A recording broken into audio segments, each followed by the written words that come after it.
Hi, friends, and welcome back in. Happy Saturday. It's good to be here. I found these beads, guys, and I hope this inspires you. You know how much I love bracelets and certainly a ladder. And oh my gosh, I was digging, just digging and digging. Well, I'm cleaning. It's my spring cleaning, and I'm finding things that are beautiful, and I'm so happy I'm finding things that are the color palette of spring and summer right now. So I came up with this is so cute. I have a feeling I'm gonna get a whole lot of use out of this. You guys know how I'm with blue. So let me tell you what I'm up to. So I found these beads. They had no business being where they were, but they were, and they're like these beautiful. They're almost like a fluted melon bead, and they don't have a terribly large hole, but I'm able to work with my cording on them, and they're this blue with a tinge of this. It's almost like a frosted, such a hint of baby pink. I cannot even understand why these were not directly in front of me, considering there's any shade of blue on them, if you all know me. And then, of course, I don't even know why these were where I found these. And I had a small bag of them. These are some Czech Druks. And they are frosted with a pink lining. Oh my gosh, I cannot. And I just had a small bag of them. So I was just trying to figure out what I could do to use those up. And I thought, gosh, those look really pretty with that. I'm not mad at that. Let me get some pretty cording, which I have the cording in almost the identical color of these interesting, fun, like melon beads. Oh, it's like, oh, well, wasn't that lovely find? So, if you're with me kind of time, you know much I love ladders, goddess, I just bracelets in general. But I'll talk you through what I've done. If you've never seen me do a ladder or anybody do a ladder before, what I've done, guys, is I am using some wax knotting cord here. It's in this beautiful shade of blue. It's a sky blue, and it's 0.8 millimeter. And I am totally eliminating any findings other than my clasp. So therefore, no jump rings and no crimps. So I started it out, and I did a lark's head right there on my clasp. And it's actually a double lark's head to start that out. And I course cut about half a wingspan or so of cording. I don't want to run short. And then I did do something different when I started here. Typically, I'll be pretty consistent when I'm doing my ladders on the outside count of my beads. So on the outside, I started it with 4, and then I decided to switch to 3 on my outsides of my ladder here. And it was just because, to tell you the truth, I wanted it tighter together, and I want more. I want as many of these as I can get because I love these beads. I just cannot with these beads. I'm just, I can tell you. And that's when I'm like, oh, I'm just going to do a lark's head, and we'll do some knotting on the other side of this clasp. I'm doing a magnetic and calling it a day because I'm going to be wearing this a lot, I have a feeling. So I just went ahead and, of course, folded my cord in half, did a double lark's head, put it right in the loop of my clasp, and then went ahead and started my pattern. So I'll run you through a few runs here. And if you're not familiar, and hopefully this inspires you. Um, I don't know. It's so pretty. Lots of ways we do ladders. But this one I'm doing. So I did flush cut, and I'm having to flush cut quite often. So I'm glad that I cut extra cording, just because of these Druks. So what I'm doing, and what I've already done, and I will just continue this all the way down, until I get to my desired size, is I'm putting 3 of the Druks on the outside of each of my strands here. And it will go through. It'll go. I've been doing it. Although I have been flush cutting, I will say. But we'll work it out. It'll work. Okay, I'm gonna go to the other one. I'm gonna grab another bead. I have been having to grab a couple of the different Druks here because They're not, strangely for Chuck, they're not all drilled the same, but that's okay. I'm working it out. So I'm feeding 3 of those down each strand, and I've done this, like I said, throughout the entire thing, except for the beginning, as I mentioned. I did start that out with 4, but that was just kind of rando. I don't know if I'll end it that way. Maybe we'll have a little consistency, perhaps. So now I'm on my other strand here, and I'm going to get 3 of these guys down this other strand.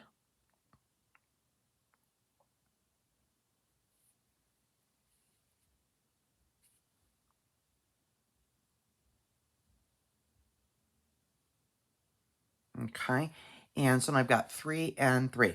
And then I will grab both of my tails and grab these cool beads. And I will take one tail, if I can find the hole, there it is, and put it through going one direction. And then this tail we will put through going the opposite direction. And I'll have to flush cut that again.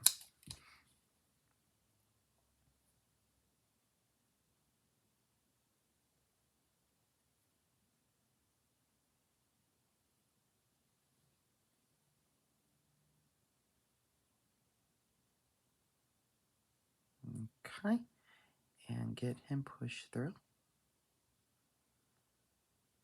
There you go. And now I have my tails coming out the opposite sides. And I'll pull. And then that'll be my pattern throughout. So I'm just going to continue to do this until I am at my desired size. I might actually end with a little more cording than I normally do. So I ran out of my Druks. So, okay, that's fine. We run out, we modify. It is still cool. So I thought, God, that doesn't even, really bother me. How cool is that? So all I'm doing is literally doing the opposite for my last run here of these cool melon beads, whatever they are. I don't even know what they are. And I'm going to try to get this last one in. And I'm just putting my cords either direction to get these through. Now, these do have quite a small hole, but I'm still managing to work it out. I shall not be deterred. So those last couple here, this is what I've done, is I've just put my strands through the bead hole, going opposite directions and pulling it. And now what I'm going to do is, this would be cool because I'll end up having just exactly like I wanted, this cord showing through. So what I'm going to do though is I'm going to go back through and tighten up. So what I do is, like, when you want each little section tight, you can go back through. And so like this section, now when I pull it, just tightened up that bead.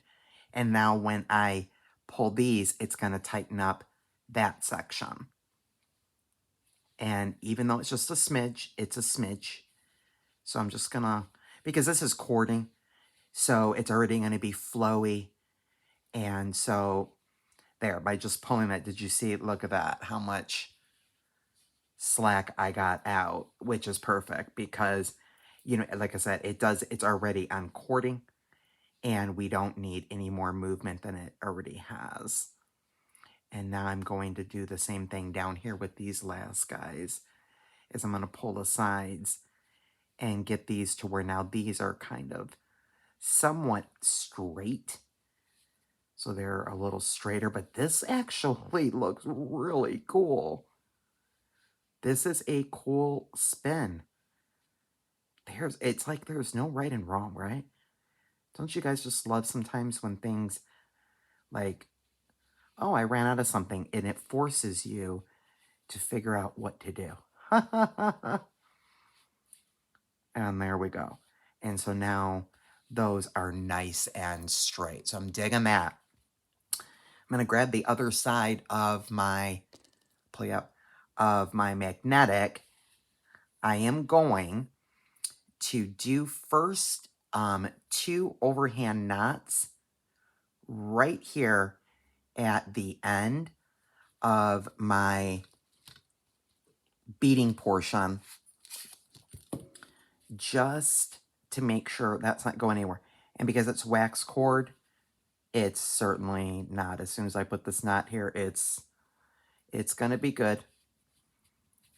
So I'll just do 2 overhand knots right here, trying to get my knot centered. And let me push that down. And I'll do 1 more with this. And then I think that's going to work out like I was thinking when I was first telling you guys in the beginning. I'm like, oh, okay then, fine, because I wanted a bunch of those cord showing through anyway. So I guess that's how that played out. Funny how that happens. And let me get that pushed right on top of that other one. I'll give it a snug. So again, that's wax cording. That's not going anywhere. So that's how I finish that up. So now I am going to actually flush cut these guys. Let's get those flush cut. I'm going to feed both those tails through my magnetic clasp and put it on to see where do I need to tie my knot. So I'm going to let that, I can get this back around. Okay, great. And so now I'm going to hold my tail. I'll pull it out a little bit here and put it on.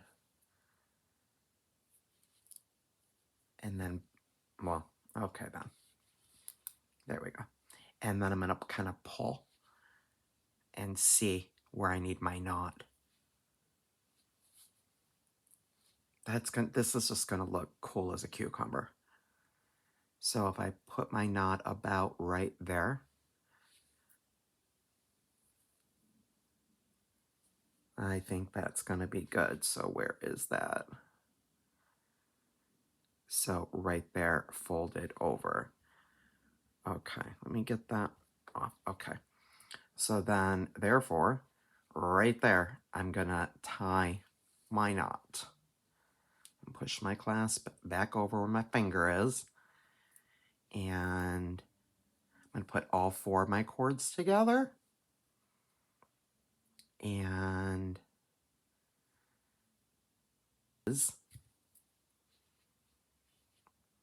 I am going to take my tails and put them through here. Put them through my loop.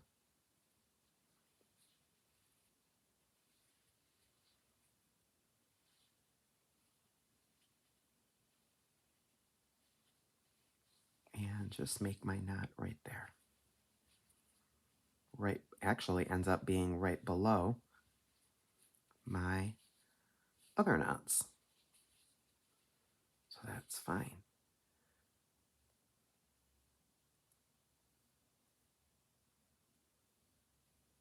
So yeah, you know, always cut more than less. That is definitely the key. I always feel like I do.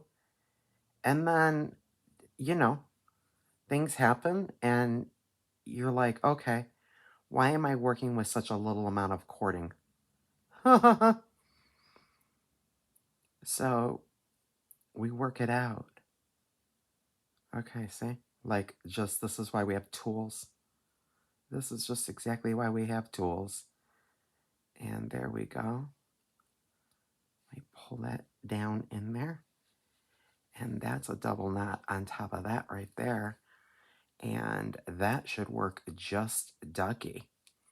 Let's see if I did that right. And I like the way my cording is showing through. Just like I wanted. Yeah, that ended up being perfect. Just perfect. So that's what I've got, guys. I mean, it's a cool spin, right? I mean, it's just kind of, doesn't look thrown together either. It doesn't look thrown together. It looks intentional. It just looks completely intentional. I love this. I hope you guys enjoyed. I'm going to flush cut.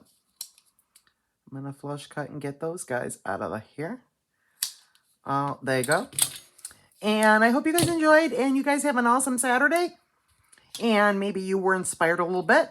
Give you a little idea. I think it looks cute. I'm not mad at it. I'm going to wear it. I'm going to wear it all the time. Until the next one, friends, be well.